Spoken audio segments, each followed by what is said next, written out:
it just what I'm trying to do, man. Again, I know the whole purpose of social media is content and gaining popularities and likes and subscribes. I understand that. Uh, I I don't need it.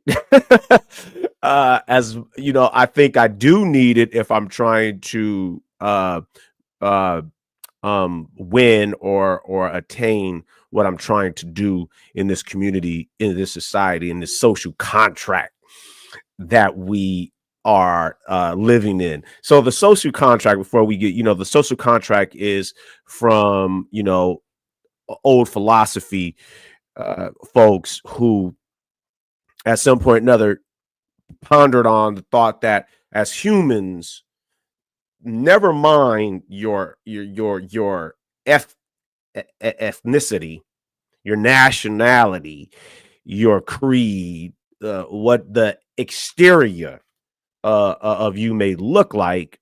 No matter what, the human experience at some point in time needs to be in community, because as humans, we are naturally intrinsic.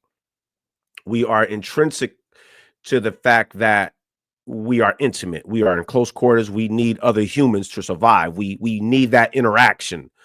So these philosophers came up with the notion that we need a social contract, and the social contract is that we we we relieve ourselves of certain things and put those burdens on others to protect us, to be the leaders, to be the voice, to be the providers of necessities of life, whether that's security, whether that's housing, whether that's food, whatever. So that's what the social contract is, and that's where we all reside, whether you in the macro social contract of living on this globe, or you're in the micro social contracts as relates to your country, your state, your city, your village, your house, within your family structure, within your education structure, within the work structure. So there's all these different social contracts. And what I'm trying to do is really enlighten folks and spread some free game on how we can better thrive and position ourselves and introduce sustainable tools for young people to challenge traditional social contract norms and theories and ideations, right? So, welcome to the show, Free Game Sunday School with your boy Smith. I hope you like the last one we did with my boy Merchandise Mike. You know what I'm saying? Today is another phenomenal young bro who I organically met through just trying to do work in the community. And it all came about in a very productive way. And just after meeting with him and talking to him, now, Grant, I want to say this because I'm always trying to be transparent. I've never met him like in person, but we're going to make that happen for sure. But we've talked via virtual interaction and communication. And what I first found out, like, soon as I heard him talk, I'm like, oh, okay, yeah, because me, my bottom line is the cause. I don't need likes. I don't need subscribes. I know they're helpful. I don't need money. I know it's helpful. I understand that, but the cause is the purpose. And when we looking at the cause, it includes young people, and how do we, assist them and provide them with this free game. So let's get into it. Before we start, understand that Smith the Speaker is brought to you in conjunction with the nonprofit BRUH, Brothers Raising Up His, where the kids are the cause. If you want to tap in, donate, be a mentor, go check out Bruh. You can email them over at Mail for Bruh, MAIL, the number 4, BRUH at Gmail. Tap in, and that's how you get connected with them. They got phenomenal things going on over there. And in full transparency, that's my organization. Feel me? All right, so let me bring on my man to the stage, my man, Mr. Rico Edwards, bruh. Sensational Sunday, great vibes, nothing but positive energy for you being healthy, bruh. How you feeling today, man? Feel good. Thank you for bringing me on this morning. This is my morning gospel right here, sharing the word. Talk to me. Talk to me. I love it. First and foremost, before we go any further, I'm gonna give you opportunity to introduce yourself, tell the folks what you do, how you get down, how you rock, what you're about, what you're trying to envision in this world. But before we even get going, man, I'm an old school cat. I used to rock 1988, 1989, the African symbol. It was black and leather. I see it on your neck, man. Talk to me. How did you come about that? Is it on purpose or talk to me? Because I love it, bro. I love it. There you go. Just to let you know, thank you for having me on. My name Rico. Grew up in Oakland. Was brought up with both parents that both had a mindset, and the mindset was do your research, know who you are, know why you here. So this came about. I actually went to Africa, and I heard that your boy Merchandise Mike went there as well. That's right. That's That right. definitely went there, and that whole experience was just phenomenal. Okay. So when I came back to the United States, I came back with a different identity than when I Mm, left. mm. And since I've been back, that's mostly what I've been about. It enhanced everything I already knew what was. Wow. And so Wow. now I just rock with it. It's my identity. What was the motivation to get to Africa? Like, I mean, was it part of your work or just something you want to do? Like, how did it come about? So one of the things, as you can see, I'm in the United States Air Force. So with that, we travel. So I Hmm. got to travel to the Middle East, and I got to just see a different type of environment that I didn't grow up in. And that just Mm, opened my mind. Like, man, I want to get back to what I should know. And when I mm, was in the mm, Middle East, they was about the family. They knew who they were. They had the mm, tradition. And mm. I question, I always ask questions. What's my tradition? What's my Right. identity? I know Right. they taught me in school, but the only thing in school, they just taught me what I'm not. Right. Oh, man, bruh. So as soon as I got back from deployment, I didn't even hesitate. I booked the ticket, went right back to I went to Africa actually because the Middle East and Africa is pretty much almost on the same continent. So Yep. I Yep. went right back there, and my cousin lived there, and she hooked me up with her friend and gave me a cool tour. It was just What part of phenomenal. Africa? What part of Africa? I was in Cairo. I went to Egypt. Cairo. Yeah, I went to Egypt, Okay. Okay. and So, it was pretty cool. man, bruh, so many questions on that, man. I don't want us to get sidetracked, but you just like I jotted like the unknown identity, and then they taught you what we ain't. You know what I'm Yeah. saying? So when you touch down, okay, I want to break it down into parts. I want you to enlighten me and the folks on this free game Sunday school. When you touch down in the Middle East, now what part of the Middle East we talking? Are we talking Syria, Afghanistan? Saudi Arabia. Okay, Saudi Arabia. So when you touch down to Saudi Arabia, let's not get to Africa yet. When you touch down to Saudi Arabia, you said you seen something different. You felt something different. What was that? Like, I mean, because we all know, like, when you see it, like, how do you explain that? When you seen it, like, how did it hit you? It was I knew it was that moment because I had an out of body experience Mm, when I wasn't even me at that moment. I'm looking outside of myself and I saw me and I wasn't who I should be. And I'm mm. looking around, I'm seeing jets flying, I'm seeing the Arab people, and I'm just like, how did I get here? Reed, let me, bro.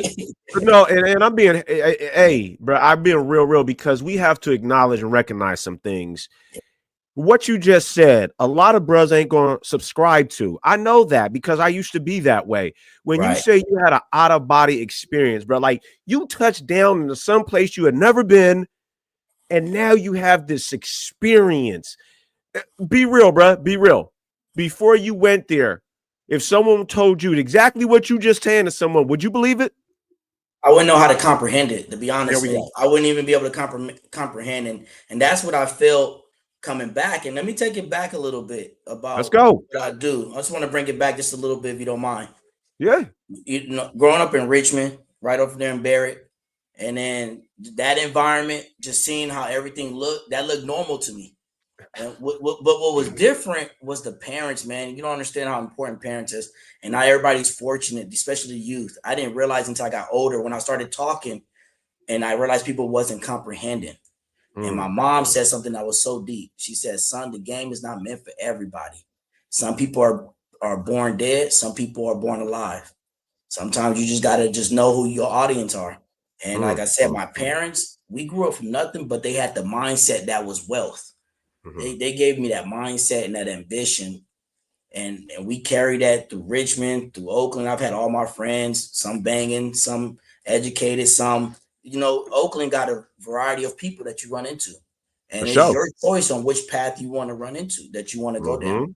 And I already had the like I said, I already had the inner ambition to find out who am I and why am I here. So all those other things didn't suit me. And when I touched down in Saudi Arabia, I said I had the out of body experience. That was that moment I've always had inside me since I was a kid. Who am I? Feel that. Why am I here? And now I want to wake up. Not even wake up. I want people to acknowledge who they are. And that's what I want to do. And that's why I like connecting with you, because I want to get to the youth and community and let these youth know there's more out here than what you've been told who you are. Absolutely. Bruh, that's deep. You know what I'm saying? And so now you touch down in Saudi Arabia, right? You got that vibe. Then you come back and you say, nope, that's not enough. There was something else. Get back to Africa. Now, what you went to Cairo. Now, when you talk about you've seen something different in Egypt. What was that difference, bruh? You see racism. I didn't see racism. When I'm talking about they treat you like they know who we are and we don't know. It's like you caught amnesia and bumped your head and you don't know who you are and you're going back into the town and everybody's like, we've been looking for you. Yeah. And man, like, we as a people, we bumped our head and we didn't bump our head. The knowledge was stolen from us, but I'm gonna just use this analogies. Yeah. We bumped our head and we forgot who we don't even know who we are. We didn't even forget. It was snatched before you even know who you were. You got that feeling inside you, but it's untapped. Can I say this? It's almost what you're saying to me sounds like we've become a slave to a identity that we ain't, like you said earlier, like what I'm not. We've become a slave to something that ain't even real. Let me put it to something even better than slave. Come on, bro. We became religion to what we're not.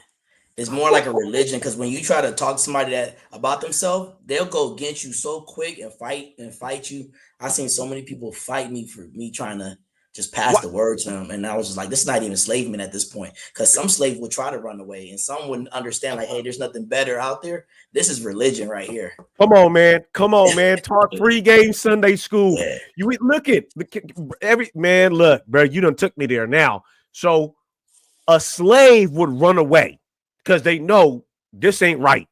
This ain't right.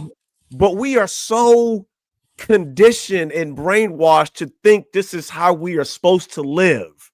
Like, it's okay to get on and make a rap song about I'm killing this and I'm shooting that and I'm doing this and I'm doing that, and we just grading ourselves in front of everybody. Ready to go to Oakland right now and try to just tell somebody about themselves and just say, hey, there's something better. What's gonna happen? What you gonna realize once you leave that place? I wasted my dang time. And see, okay, and you listen. So how do we justify that then? Because you just said something. I agree with you that you go there and try to talk to a young brother that's locked in the game. And again, to your point, if someone is teaching you what you ain't, the muscle memory of who we are as humans that becomes your identity. And my identity is living on Foothill and 73rd. My identity is living on Barrett and I can't think of the cross street, but you know what I'm saying? San Pablo Avenue. If that's all you know, then damn it, when you folks like you and myself go in there and try to talk to them, we are fighting that. We are fighting that. Now, as men, and I had mentioned this. I had talked to my youngest son yesterday about this, dude. Like, when as black men, of what we're trying to do, what we're trying to accomplish. Are we supposed to just give up when we go out to these places and talk to them and bros ain't ready to listen? Are we supposed to turn our back and be like, man, I just wasted my day. I just wasted 2 hours, 3 hours. I just wasted this time.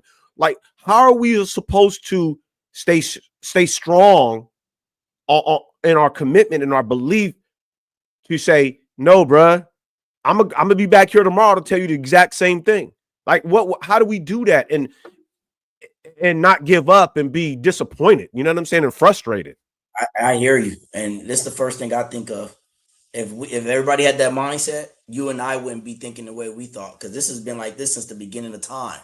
If somebody back then 500-600 years ago to say, you know what, this is just a waste. Look at us. They didn't even have that much opportunity as we did, so it was a lot harder for them to try to reach the word. We can call each other's cell phone.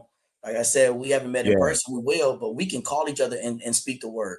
They didn't have that back then. Everything you had to go feet on the ground. So they thought like how someone would think, I should just give up. You and I wouldn't be here. So it's a lifetime struggle that we got to keep doing it. Do you think, because I just want to circle back, man, to what you said just about the religion, the mindset. It ain't even slavery no more. It's a mindset. It's like a religion, right? Religion. Do you think that as a collective group of Black folks, now granted, this is what I always try to be mindful of. When we start to have discussions, it doesn't mean that everybody's that way. I'm not saying that. I'll never say that, because there's always exceptions. There's always people doing different. Just like they could say, oh, all Black men do this. Me and you are exceptions to that. We don't do that. We don't behave that way, blah, blah, blah. Doesn't make us better. We don't fall into that group. So with that, this religion mindset of accepting what we're not. Do you think that can ever be uprooted and reimagined and changed? Yes and no. I look at history and I look at the That's future, honest. and I love that. That's honest. And I look at the present. And like I said, Mom's has so much game. Mom's from New York. Mom grew up hard life. Mom had the gold tooth and everything. I know she was like the female Tupac. And my dad grew up in the country of Louisiana, where he's the country boy out there hunting. He experienced racism out there. And he made it out, and they path connected, and here I am. And the thing is, why I say yes and no, it's because I look at the past. We have the Martin Luther Kings, and we had the Malcolm X. We had all the people to show them there's true identity. And since they've been gone, has everybody woken up? Some have. Right. Has everybody woken up? And this is a national person. This person is known nationally. We just known locally and stuff like that. So I say yes and no. Like my mom said, man, I'm gonna quote it again. The game is not for everybody. Some are born dead and some are born alive. Some can be resuscitated now. Now sometimes we got to go back and we can resuscitate them. And what happened when you have new life? You're like, oh my God, I just see my life flash before my eyes. Yeah. I'm a new person now. I want to eat better. I want to treat people right. So those are the people we can save, man. The people that can be resuscitated. That's why I say yes and no. We got to resuscitate those youth that's on the edge of just gone. And maybe it might be something. There's always an experience of something that just brings them back. And we got to be here to catch them, man.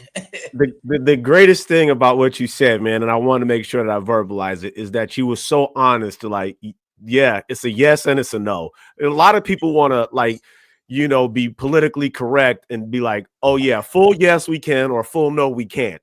The reality is both. It's yes we can, and it's no, it's almost impossible, because we're talking about deeply rooted beliefs in certain things that I believe. This is just my thought. The whole Christianity aspect was almost, I want to say the word impaled, like, that's like deep impact, right? It was impaled and just burned and sizzled into our thinking. It's our existence. And so if you have that, and I think that was, and this as well as I know, when you talk about Dr. King and Malcolm, the big was like, you're brainwashed because you don't want to fight the master because it goes against the religion. You know what I'm saying? So and I don't want to go there today. I just wanted to make sure that I pointed out what you said. Like both can Right. exist. Yes, we can, and then Yes. no, we can't. Yep. So when you talked about your moms and your pops and their great migration, have you read that book, The Warmth of Other Suns? I have not. I'm gonna check that Right. out.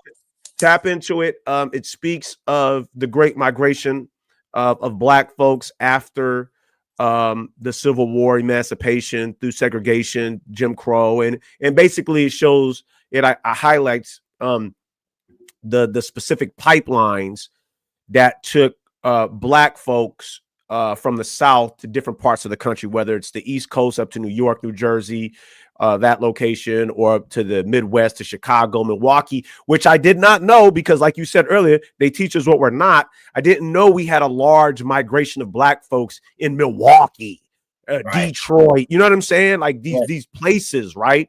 And then out here to the West. So I want to acknowledge that, I see your growth from your parents and how it's crazy. The migration brought different cultures together because just like you just said, like going to Africa is a different culture. Going to Saudi Arabia is a different culture. If you look at Black folks across the board, we all have different cultures, whatever that may be or whatever that may look like. So I say all of that, dog, to say this. If we have so many different cultures, how do we exist as one? Good question. And Come on, man.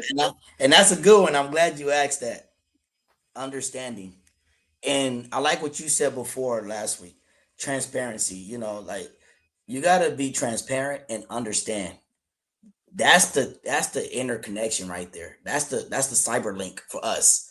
Mhm. Is we need to have understanding. I understand you believe in different things. You understand I believe in different things. But where are we headed? We understand where we need to go together. Mm. That's the link. Is understanding or overstanding, I should say. We need to overstand each other. All right, and I asked that because again, this is, I hope when people hear me talk and we engage in conversations, is I'm not trying to direct any thought process from anyone. I just throw stuff out into the air, and I hope I get some feedback. It doesn't have to align with my thoughts, but just to engage in conversation. So I asked that question, Reek, because I had a white guy who was on city council some years ago call me, "Hey, yo, Smith, like what does progress look like in the Black community?" And I'm like, "Damn, dog, that's a deep question because you can ask 100 different Black people and you're gonna get 100 different answers." You know what I'm saying? But if you juxtapose that question to the Latino community, the Asian community, the Hindu community, they're gonna give you one answer. The great thing about Asians is, let me be very careful and specific how I said it, that when we think Asian community, at least from my perspective, Asian is collective. You got Japanese, Korean, you know what I'm saying, Vietnamese.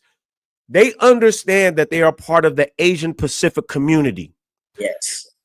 And they are all different and they all have their own cultures. But you let one Asian person from any multiple different little sects of that, and they all come together. Yep.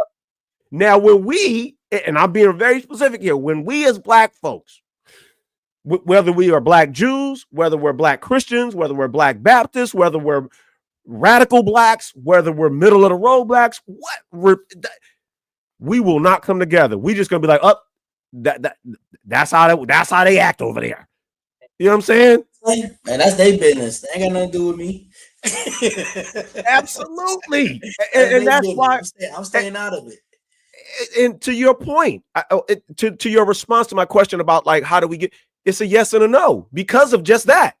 Like, hey man. So again, throwing it out there just to be mindful of this conversation about how do we get better. We are so quick to jump on the opposite side of what happened to Bill Cosby, what's going on with Diddy, all of these famous Black men who are being pissed on. Again, I'm not standing on right or wrong. I'm not the answer to justice. Right. But Elvis Presley had many wives and had many young ladies under the age of the you know what I'm saying? So, but white people still love him.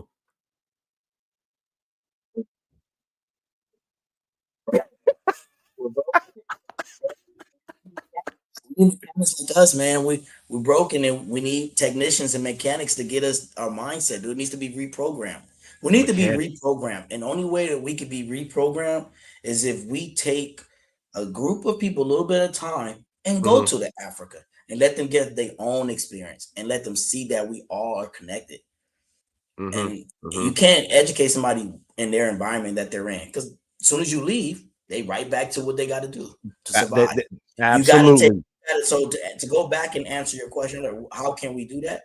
We have to somehow. I like what Akon and some of these artists do. They say, "Hey, Mhm. you need to go to Africa. You need to move. Yeah, We yeah, taking you. You go to Ghana. Hey, we taking you. If you have any African descent in you, you could become a citizen."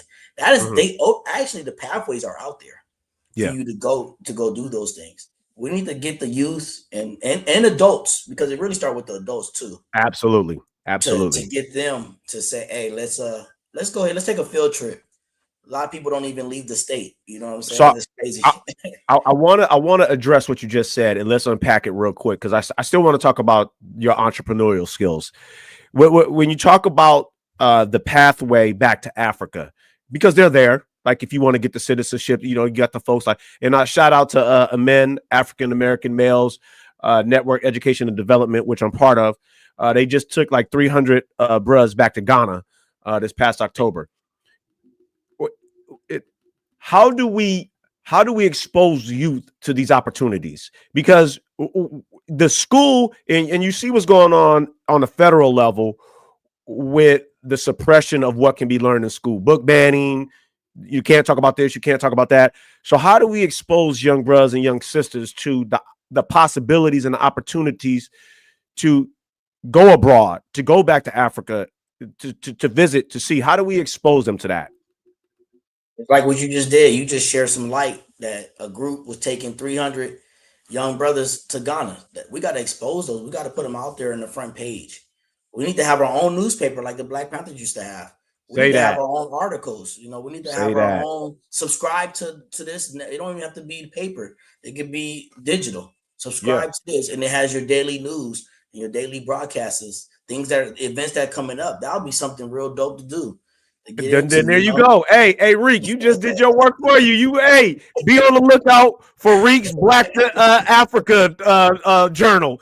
It's yeah. coming out soon. Coming out Yeah, soon. that would be nice. Yeah, that's I, something to put into the works for sure. I just put you on the spot, bro. So Hey, you know what? You put me on the spot. You gotta do what we gotta do. We gotta move, put one front in front of the other, and move forward. listen, folks, if anybody out there is a vlogger, is a journalist, is a writer, would like to help my man Reek get this Black Africa journal together off the ground. It could be once a month, once every 6 weeks or whatever. But the energy, like Reek said, is the start. You got to start somewhere. So if we can get some kind of journal to say, hey, we have these trips coming up to Africa, to Senegal, to Chad, to Namibia, to South Africa, to Mozambique, to Tanzania, to Egypt, or whatever. Let's do that. I'm with it. Let's go. All right.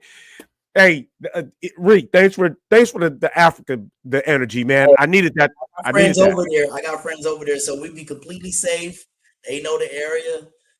I'm trying to get Hey, them there. They trying to get me there. Reek, So, look, man. This is hey, how I get down. This is how I get down. When I go, I don't want to be safe. I want to be real. I want to go yeah, touch down and be real. Like I hate yeah, one. I'm not a traveler, but yeah. when I do travel with my That wife, that right there, you said it. You not people are like they like, oh man, I don't travel, man. They so when I say safe, meaning not safe violently or like that, like hey, you in a safe space okay, to yeah, be you. You in a yeah, safe space. yeah. You can explore. You don't have to be the hard dude on the block, and you don't have to condition your mind to just say some things you normally wouldn't say. No, it's like you're touching on exactly what my boy Merchandise Mike said last week. Let the traps go. You ain't got to carry the weight of the world on your shoulders. You Exactly. know what You I'm don't saying? you and So it really falls off when you go there. Not to it's bring it up. phenomenal. I'm telling you, the things that they value compared to things that we value. I've came back. and you could take everything away from me, all the stuff, Yeah. man. You find that inner person, and that's your peace on earth. That is heaven on earth, is the inner peace within yourself. That is heaven. I saw 2 weeks in a row, I done had a black man come on here and provide me with some energy to get my black ass back to Africa just to touch down and tap in. So I thank you for that energy, Rico. I needed this morning, man. Let's move on. If this is a hard transition, we're gonna go from talking about our identity to let's talk business real quick, man. I know you're a businessman. I know you're an entrepreneur. You talked about being in the military, United States Air Force, which I really respect what you do. Let me say this to you, face to face, man to man. I know it's not a person, but one of my biggest struggles in life has been thinking about how do how does someone expect me as a black man to grow up what I grew up and went through to put my life on somebody for somebody else who don't even fucking respect me? Excuse my language, but it's real. You know what I'm saying? So that's why I never could go into the military because of that particular. So I do want to extend my appreciation to you for what you do. My father was in the military, my grandfather, my uncles, my brother-in-law, my nephews. So thank you, bro, for your service, putting your neck on the line for people like me to come on this stupid ass microphone and just talk whatever I want to talk. So thank you, bro. When they talk about, freedom isn't free. To me, that's bullshit. But at the same time, freedom does not exist solely for white Americans. Freedom is brothers like you who are fighting not only foreign opposition, but domestic opposition as well, specifically from the people that employ you. So again, I don't want to get you in trouble or anything like that, but I want to recognize that. Talk to me about your business, man. How did you get into business? What kind of business do you do? Like, what were some of the struggles? Like, how do you go? Because I know when we talked earlier, the first time you talked about spending other people's money. I love that. You know what I'm saying? Talk to me, man. Go give them some free game on Sunday School, bro. Let me preach a little bit if you don't mind. And sorry if I get a little lengthy here, but it's gonna be good. There's gonna be some good material. Like I said, I got to thank my parents. They didn't pass down like other cultures pass down wealth or tradition. One thing my parents passed down the inheritance was the mindset There you go. and ambition.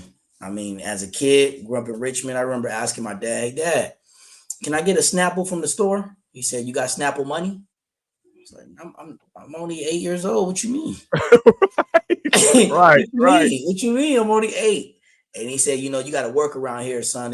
If you want that, Snapple, you're gonna have to earn that.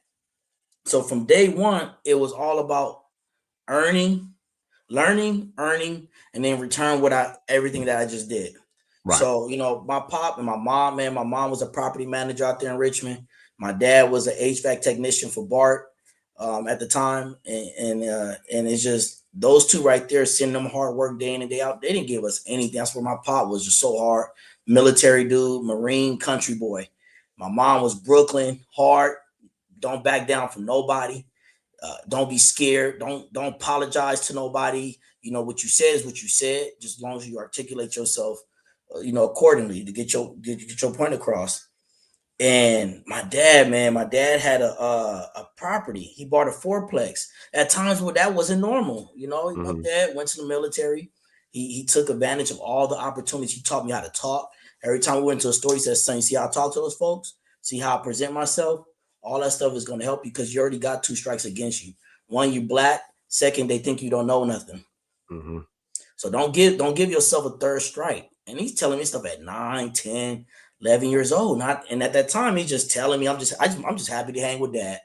I'm just happy to be with Dad. And man, he gave me a bank account, Golden One. I still got the wallet right here. I kid you not, still got the wallet. Love it. He got me a wallet. He got me a bank account with Golden One, and he gave me a lawnmower. And he said, "I want you to cut this grass. Go do this and do that around the building. That's how you could buy your Snapple." While other kids out there playing football, playing on the weekends, I'm working with Pop, educating me, and that's what he instilled in me was a work ethic, mindset. Nothing is handed. He had to go get it, so guess what? You got to go get it. I was always thinking, Pop, you got it. Why I ain't got it? You balling? I should be balling. Right. never had J's. Never grew up with J's until I was an adult. Never had Mm, Jordan. My pop mm. always, man, they made sure we had the bare minimum, and I appreciate it now more than ever.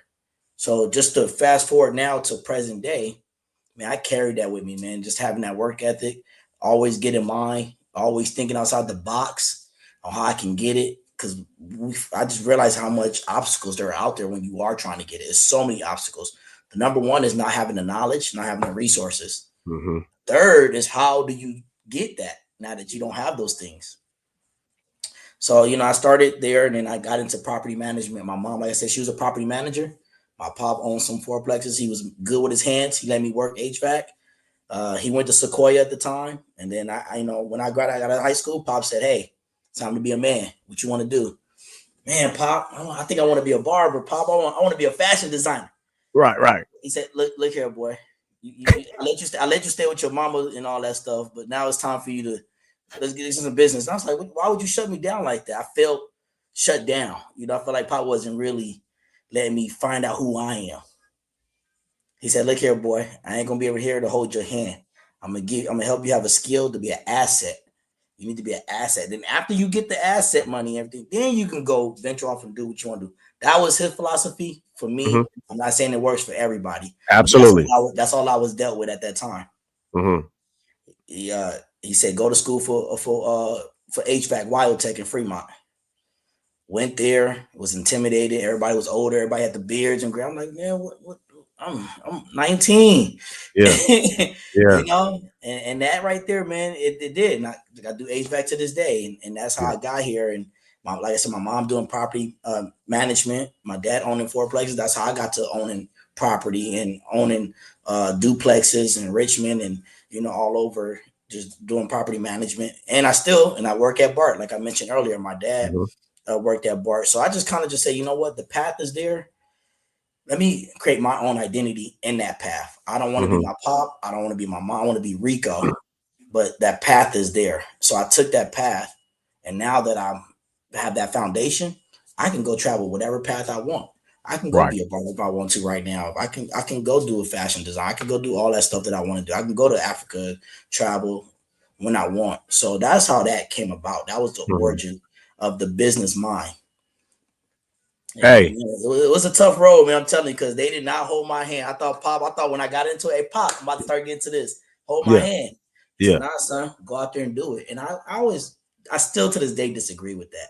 That, Like, why are you making me taking all the slug shots when you already did? Like, let me take the shortcut route so I can get there a yeah. little Yeah. quicker. And he always You like, "Hey, know. sometimes you got to go learn on your own." And I like what you said Yeah. last week Yeah. to your son, or you said something about it was hard for you to let him fail. Yeah. I think that's what you were talking about at the end, and Mm-hmm. that's what my dad did, man. He let me fail, Yeah. and then he asked me, "So what did you learn? Yeah. What would you do? What would you do different?" Mm-hmm. And I appreciate that, man. He got me light years ahead of a lot of people that this is light years ahead of, man. Just so much game. So thank you for sharing all of that, man. I mean, there's so much in there. So I was talking about my grandson, and I had to step back and let him grow and learn and fail. Now, so like you said, that strategy don't work for everybody, and you got to be of a certain mindset. But I do want to ask you this, because it's been an ongoing question I ask a lot of cats, because most of the folks that I in my circle vibe with, there's been struggle, whether you was raised in Oakland, Richmond, Sacramento, Chicago, Houston, it doesn't matter. You know what I'm saying? There's always the question of, well, how come Reek made it out and the other bruh didn't? They had parents. He had parents. Reek had parents. You know what I'm saying? That bothers me to this day, Reek, honestly, man to man, bro. Like, I ain't no different than the other cats that grew up on my block in Oakland. Why? Like, is there something different about us? Is it introduction to things? I don't know, man. What's your take on that? Read my take, man. I had a conversation with my uncle a couple weeks ago, man. I had to really, and I love my uncle, man. And he said the same thing to me when I was joining the Air Force. "Don't do that. That is not Mm-hmm. for us. Mm-hmm. Don't go there, nephew. I'm begging you. Don't do it." And to this day, he said, "I'm glad you didn't listen to me because you did some things that I never thought. The way you went about it, you hustled the game. And my uncle was in the game. He hustled. You know, he Mm-hmm. sold. He did everything. All that stuff was around me, and that's Mm-hmm. why I said I got bits and pieces. My mom, you know, she did her thing. My dad, but my uncle, he was like in the streets, so Mm-hmm. he gave me all of it. I seen it all, and I just said, how can I make this like gumbo? Take all of this Right. and Right. make Rico. And I had to tell him something, man. You know, he said something to me that really hurt me in Mm-hmm. a way. And, you know, it kind of hurt me in a way, but I had to stand on 10 toes and let him know what's up. Mm-hmm. He said, you know, nephew, you're not no G. And I said, what you mean Mm-hmm. I'm not no G, man? What you talking about? I made you proud. I'm out here doing my thing. I'm got business. I'm doing it all on my own. I ain't asking nobody for. I'm putting people. What you mean I ain't no G? Right. I mean, you know, if I need to call you and go put in work, I can't call you to put in that work. I said, what makes you think Yeah. you can't call me? You call me any other time, don't I Yeah. show up? Yeah. And it was that right there, man, that made me have to put my big boy pants and let Unc know some game. I Mm-hmm. was like, what you doing right now is very contradicting. You Mm-hmm. always told me, hey, you know, Nev, don't do what I do. Go ahead and go that route. Go hit the books. Go get the education and get out. And all my friends making it look fun, selling drugs, doing stuff, some of them robbing, some doing everything, stuff that I should be part of to be cool, to be in the cool club, right? Mm-hmm. I did it. Now you want to degrade. Now you want to, you know, not degrade, but now you want to take my stripes away Yeah. because you Yeah. don't do Yeah. this way. And that's what I Yeah. said. You know, we all come from the same block. And what I Mm-hmm. told him, I said, dude, it was harder to go down that narrow path when none of my friends didn't go down there with me, than go down this wide path what Yeah. everybody was doing. That Yeah. makes me a hard G. And one Yeah. thing coming from the streets, there's different G's, man. There's different paths. Some Absolutely. people, you know, some people want to be a banker from the hood. Some people want to be a Mm-hmm. doctor from the hood. Some people want to Mm-hmm. be a killer from the. There's different genres of being a Yeah. G from the hood, and my genre Absolutely. was, you know, being a businessman, being an entrepreneur. And he said, you know what? You're right, nephew. You put me on some game I didn't think about. I said, yeah, because now if I was to do what you said, let's go down. I said, let's go to Richmond. Let's go put some work in. Yeah. What does that do for me now? Huh? Everything Absolutely. you see that I've shown you that I can do, you just contradicted all that. And that's what a lot Yeah. of people are doing to the youth. There, a Mm-hmm. lot of adults they sabotage the youth by saying, go ahead, don't do what I do. At the same time, it's in the music today, it's everywhere. You Oh yeah. discredit a person for doing something different. Hey, You dog. get out, don't do this, don't do what I do. But as soon as they don't do it, you tell them they less than, and then you feel less black, you feel less G, you feel less everything. You know what I'm saying? You even Hey, go back. You make it whoa. hey, Hey, shots fired. Shots fired on real game right here. Now, hey, I, don't get it twisted. I'm still that cat that go from hey, Richmond to Oakland. listen, dog. Real spill. Like man, I'm always trying to be mindful of time because it's valuable and you're a businessman. And I was trying to get us up out of here by 9:50. Oh man, we But might just we might go a little longer just because of what you let's just do said it. is so Let's do it. factual. Bruh, follow me on this, man. To your point, the conversation you had with your uncle. Whoo, let me get a Shout out to break my because aunt. this My unc is man, deep too. Shout out to aunt. shout out Unc, man. Hey, Schmidt, love you, Unc. I got an Unc who rocks solid in my life, man. OG. So to your I don't even know where to start, but like so many the G definition is I can be a G doing this. You can be a G doing that. You see what I'm saying? But my G-ness doesn't it don't distract from me because my G-ness is not your G-ness. You know what I'm saying? Here, check this one, dog, because of what you just told me, what you just shared, not only me, but everybody vulnerable. You was vulnerable in this state you just shared. Because that would have pissed me off too if my uncle would have said some shit like that. Like, bro, you call me any other time, but you don't want to call me to ride. Now, listen, you know you can't call me to ride because I got this. And if I do that, I won't have that. And you know that. You know what I'm saying? But don't not call me because you don't think I won't ride. You follow me? You know what I'm Said saying? it. You said it. Right. So because if you call me, bro, I'm a ride. You know what I'm saying? I got to put some thought into it, but I'm a ride. Now, listen, Check this one, Marie. Mindset, man. We want our young brothers, I want to be very, very specific. We want our young brothers to be better than us. And we want them to do better. We want to expose them to Africa. We want them to expose what being a black man is. But you know damn well, Reek, as I do, little black boy walk outside and get into a fight, and he go home and tell his mom or his dad or his uncle, man, I got into a fight. First thing they're going to say, did you win? And if you didn't, take your ass back out there and whoop his ass. We, like you said, we are sabotaging our own young black men by making them think that that's okay, that that's normal. So when we get to the point where we got to ride on somebody, we've already ridden on cats since we were 6 years old. That goes all the way back to where we started this conversation, you know what I'm saying, about can we ever get out of this mindset of thinking that this is our religion? Like we are dedicated to behaving and acting this way, man. I said yes and no, because one minute you say, nephew, I'm proud of you, man. You really did it. I told you don't do the Air Force. You did it. But, you know, everything else, you took the game that I told you and you turned into some kind of corporate game and you hustling them like if you was hustling the street. Boom, boom, you doing good. And then you turn around. Man, you ain't no G. So basically, wait a minute, hold on. You just contradicted everything that I believed in that you was proud of. And now, in our eyes as men, at the end of the day, a G ain't nothing but being a man. At the end of the day, that's you're supposed to be just take care of your family. Handling your business. And one thing we like to say is we ain't no punk. You don't want to be no punk. And that's what I heard was you a punk. And at the end of the day, those fighting words. Absolutely. Absolutely. But like I said, to go down that narrow path to have mind over matter. Because how many times you got to turn that? And when people, and this is what get me, Smitty, about being 35 years old, doing all the things I'm doing. Everybody always say, man, I'm proud of you. Man, you really did it. I like what you're doing. But you know how I truly feel at the inside, man? Like I said, I'm going to be vulnerable on this, right? If you don't mind. Bruh. This is how I feel when people say, I'm proud of you. I said, y'all don't know how much bullshit and disrespect I had to go through to get here. So I can't even really feel the proudness that you were saying to me right now, because I got to go counsel myself on how many times I have to turn the cheek, how many times I have to be a punk when a white person was trying to play me in my face, how many times my own people try to play me in my face, how many times my own people talking about you, oh, you think he better, or you thinking this, or trying to sabotage you.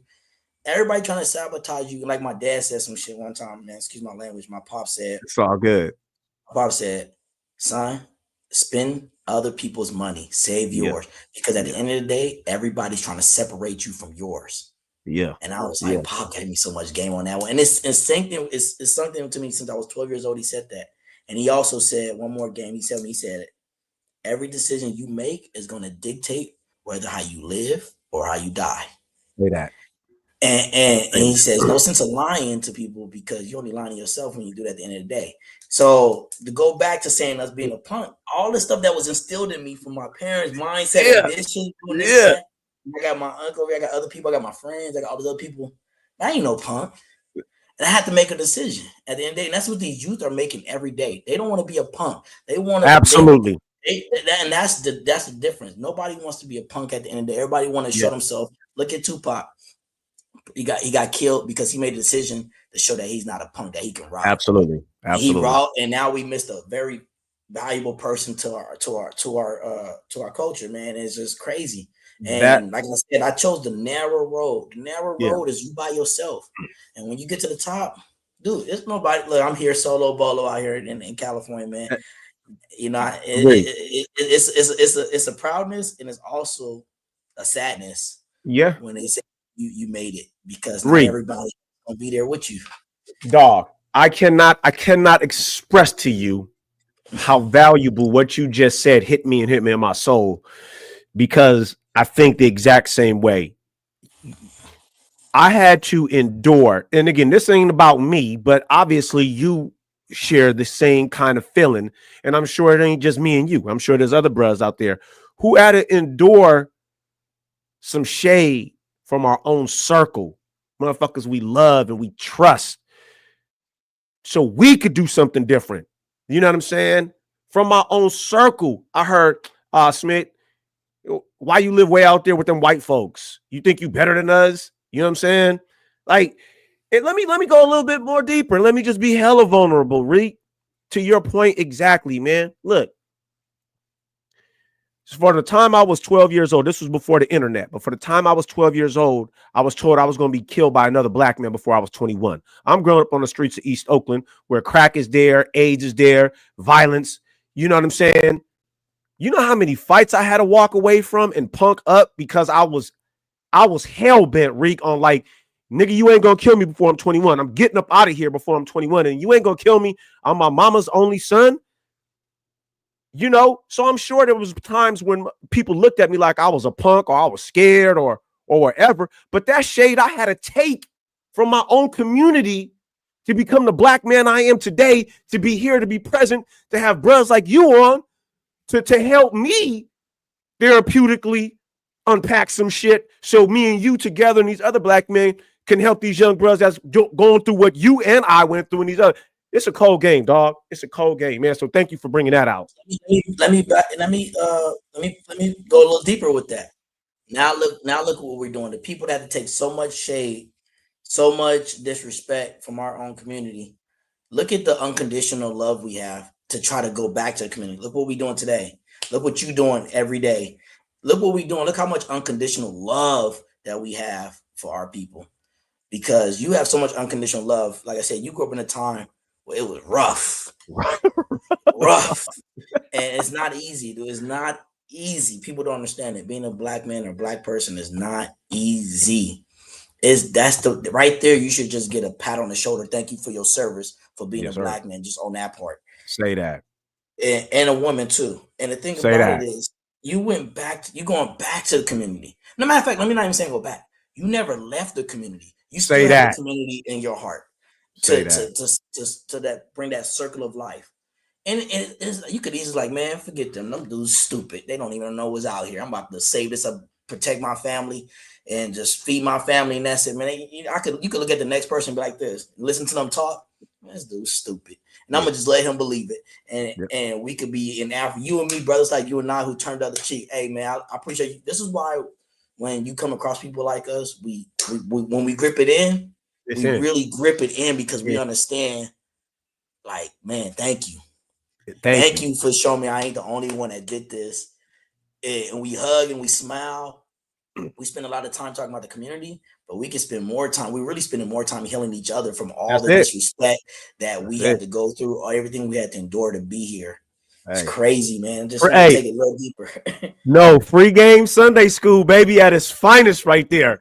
Y'all see us, man. Show us some love. We tired of disrespect. We ain't come on, man.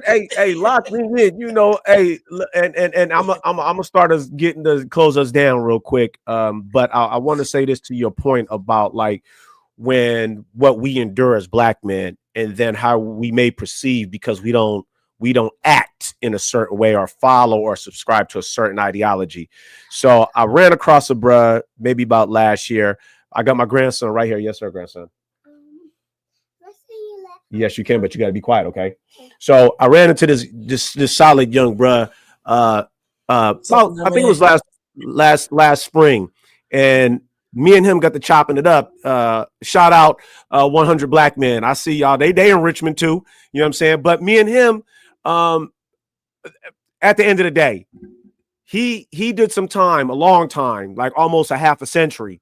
And I wanted to make sure that I acknowledged him. And I was like, hey, bro, man, I just want to let you know, I'm sorry that I made it out and you had to endure this. And hey, Reek, something I never expected, he put his hand on my shoulder and said, nah, man, congratulations.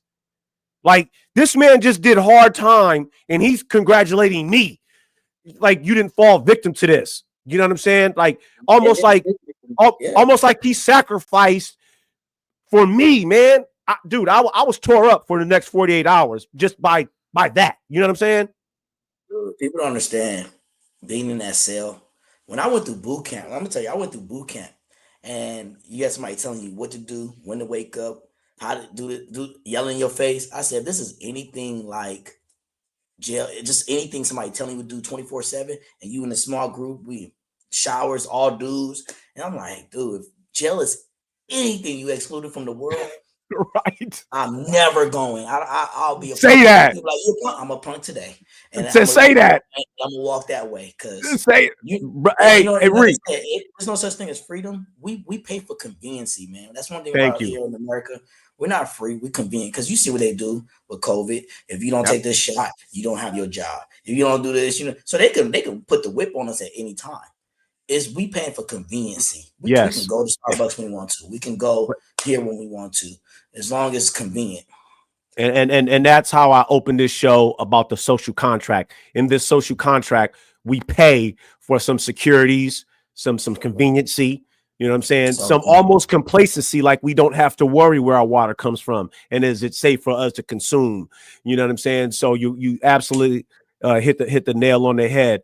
Reek, my man, we about to shut it down, but I want to make sure that I give you ample time on this floor to share what's on your heart and on your mind on this free game Sunday school when it comes to the Black community, whether that's being spiritual, whether that's being an entrepreneur, whether that's being a Black man, whether that's being a human being, whether that's being a military officer, man, whatever you got, man, closing words, man, chop it up, tell these folks what they need to hear, what you think they need to hear. I appreciate you, man. I just want to say to my community, to my brothers, to my sisters, get out there and do your research. We in a time where education is free. All you gotta do is type in Google. Get out there and don't rely on don't be trapped to what your parents didn't teach you or what they didn't show you.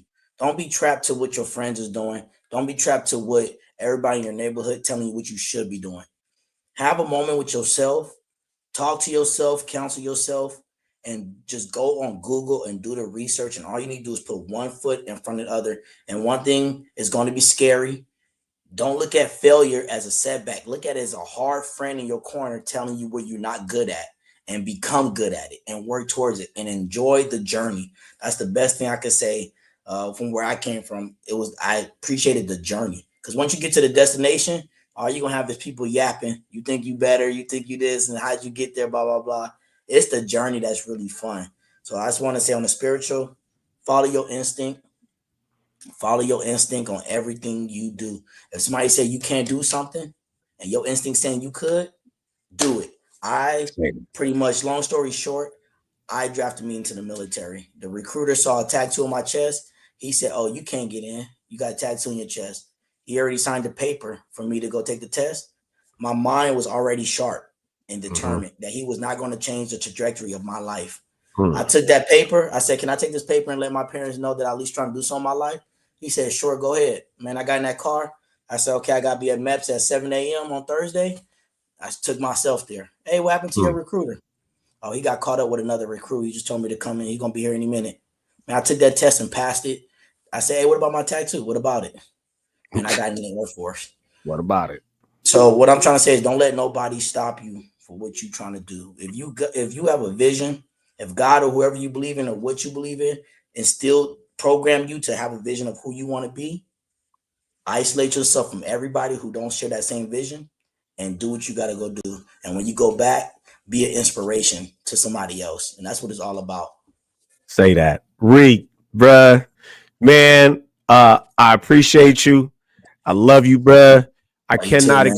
I cannot explain how much I needed this conversation this morning, man. I definitely needed to hear those words. I do appreciate you. I see the work you're doing. We definitely going to link up and connect and continue the process of doing whatever we can, you know, as two Black men, to see something and be the change agents that we want to be, that we want to see. You know what I'm saying? So, Reek, man, enjoy your day. Enjoy your family. Relax, take a deep breath, man, and just be the wonderful Black man that you are, bro. I love you, bro. Appreciate it. I love you too, and I appreciate all that you're doing. And I'm right here with you. You got a brother in your corner. Thank you. I know that, bro. I know that. We good. I'll tap in. All right, man. I'll see you till next time. All right, Yes, one. sir. Hey, look here, folks, man. Free game Sunday school. Well, what's the 19th of January, 2025? You can't start a new year better than this. You know what I'm saying?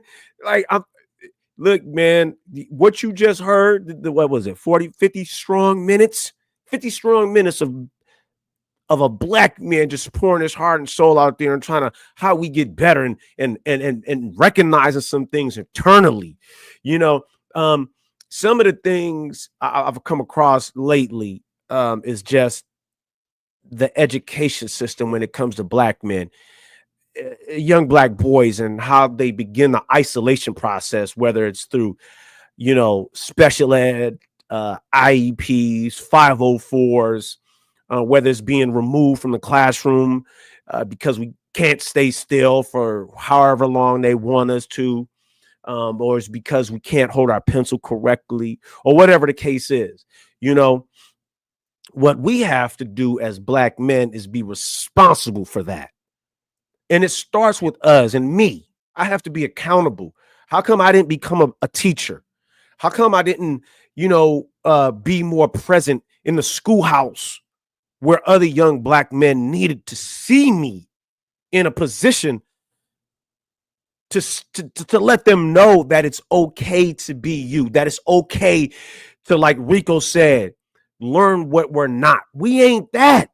And it's not okay to allow our young brothers to accept what we ain't. And we never were in the eyes of this ideation of, again, this is a free plug on mine, but it goes to everything I say in my book. I fit the description. We ain't that. We never was. Not here. You know what I'm saying? And I have to be accountable for making that change, to deconstructing that ideology, that thought, that indoctrination, that it's okay to be excused from school, that it's okay to be sent to juvenile hall, that it's okay to lash out at people when I have anxieties going on in my head and I don't know other way than violence, because my parents told me if I come home and I got beat up to go back out there and fight again and keep on fighting. Man, it's violent and it's ugly and it's cyclical and it keeps on going, man. And it's not just me, it's my pops and his pops. You know what I'm saying? So at some point in time, I myself have to do the work and be accountable to stop this ugly revolution of things that just continue to hinder and be a deterrent and a fungus and insecticide on us. My grandson is right here and then he wants to hop in, but I'm gonna shut it down with that. Yeah, I got you, grandson. We gonna shut it down because we got to talk about a monster truck and a train right here. That's gonna be a problem if I don't address it right here. So this is the train we're gonna talk about. So that way, there, we can fix it. Is that cool? Can we do that? Yeah. All right, beautiful black people. It ran out of batteries. I gotta charge it. We about to hit the charger because that's the world we live in, where technology rules. Beautiful black people, you know how I get down. Hit the subscribe, hit the like, tap in, follow us. Become a mentor, just become a voice, just become a participant, become a listener. Like I always say, have a conversation with somebody that don't look like you, that don't sound like you. And if you be quiet and listen, you just might learn something. Till next show, beautiful black people, I love you.